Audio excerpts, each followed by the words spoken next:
Bonjour à toutes et à tous, j'espère que vous allez bien. Pour continuer la découverte de recettes de fête, je vous propose aujourd'hui de réaliser un pain d'épices. Alors des recettes de pain d'épices, vous en avez plusieurs sur Cookie Dough. Il y en a qui sont pas mal, mais j'ai mis un petit peu plus de temps pour trouver la recette de pain d'épices pour accompagner mon foie gras. Et là, j'en ai trouvé une qui est vraiment très sympa pour marier foie gras, mais également pour faire des petits cadeaux à Noël, fait avec le Thermomix et avec le cœur. Allez, on est parti pour ma recette de pain d'épices. Je commence par mettre dans mon bol 150 g de jus d'orange pressé. Pensez au préalable à zester votre orange avant de la presser. Donc, je mets dans mon bol 150 g de jus d'orange pressé, 100 g de beurre et 180 g de miel crémeux. Et je fais chauffer le tout pendant 2 minutes à 90 degrés sur la vitesse 2. Une fois le timing terminé, j'ôte mon couvercle et mon gobelet pour laisser refroidir un petit peu donc ma préparation.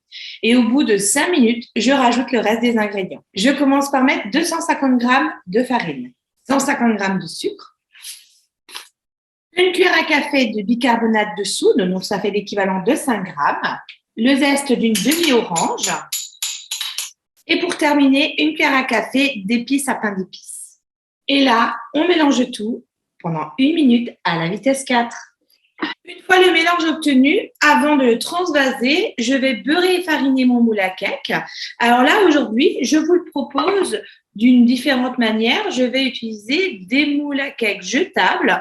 Donc là, je vais en remplir 2 voire 3 et ça va me permettre de faire des beaux cadeaux à Noël fait maison. Au moment du mélange de tous les ingrédients, vous pouvez également rajouter entre 60 et 80 g d'amandes émondées et la même chose en noisettes pour pouvoir ajouter du croquant à votre pain d'épices. Le mélange obtenu, je vais le transvaser dans mes moules à cake. Alors là, comme c'est des moules jetables, je ne vais pas les beurrer puisque je vais les offrir dans le moule. Pensez toujours à remplir vos moules aux 2/3 puisque avec le bicarbonate de soude, votre pain d'épices va lever.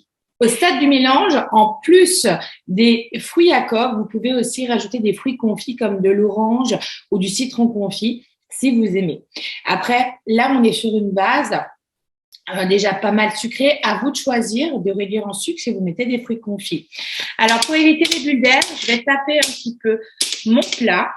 Et là, on est parti pour une cuisson à froid. Donc, j'enfourne à froid pendant 1 heure à 150 degrés.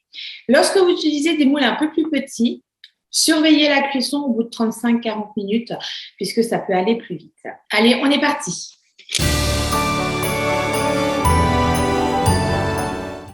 Voilà le résultat final de mes pains d'épices.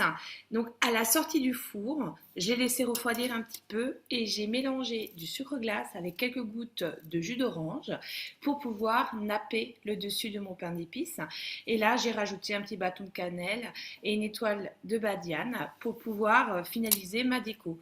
Alors ça peut être à la place d'un petit sachet de bredala, une idée cadeau pour Noël de fait maison.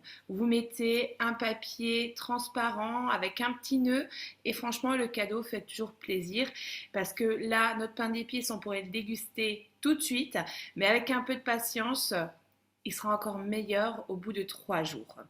Alors à vous de tester, n'hésitez pas à partager vos photos et au niveau du pain d'épices, je ne sais pas s'il va attendre 3 jours pour être dégusté chez moi mais je peux vous assurer que c'est la recette du pain d'épices à tester. Je vous souhaite un bon week-end et vous dis à bientôt. Au revoir.